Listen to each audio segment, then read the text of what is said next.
আজকে বানাচ্ছি চালতার চাটনি। সোমবারে দিয়ে দিলাম 2টা শুকনো লঙ্কা আর মুড়ি।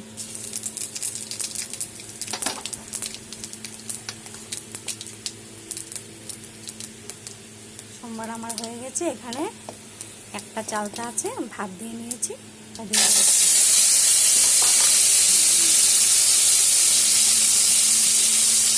হলুদ দিয়ে দিলাম, লবণ। চালতার চাটনি বানাচ্ছি।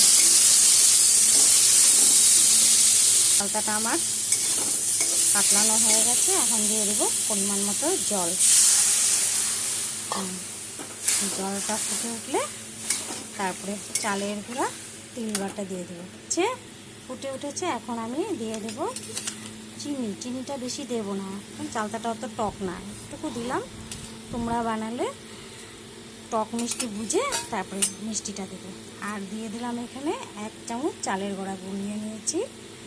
আর দিয়ে দিলাম এখানে 2 চামচ তিল পেস্ট করে এটা দিয়ে দিলাম। তাহলে জিনিসটা ঘন হয়ে যাবে। নারকেল দেওয়া যায়, নারকেলটা পেস্ট করে দেওয়া যায়, তবে আমার কাছে নারকেল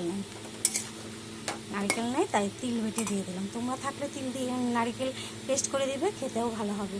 আমার চালতার চাটনি হয়ে গেছে। তোমরা এরকম করে বানিয়ে খাবে, খেয়ে বলবে কেমন হয়েছে। হ্যাঁ, নারকেল থাকলে নারকেল পেস্ট দেবে, আমার হাতের কাছে ছিল না তাই দিলাম না। কিন্তু এই জিনিসটা পাতলা আছে তো, ঠান্ডা হলে একদম ঘন হয়ে যাবে, খেতে খুব ভালো লাগে।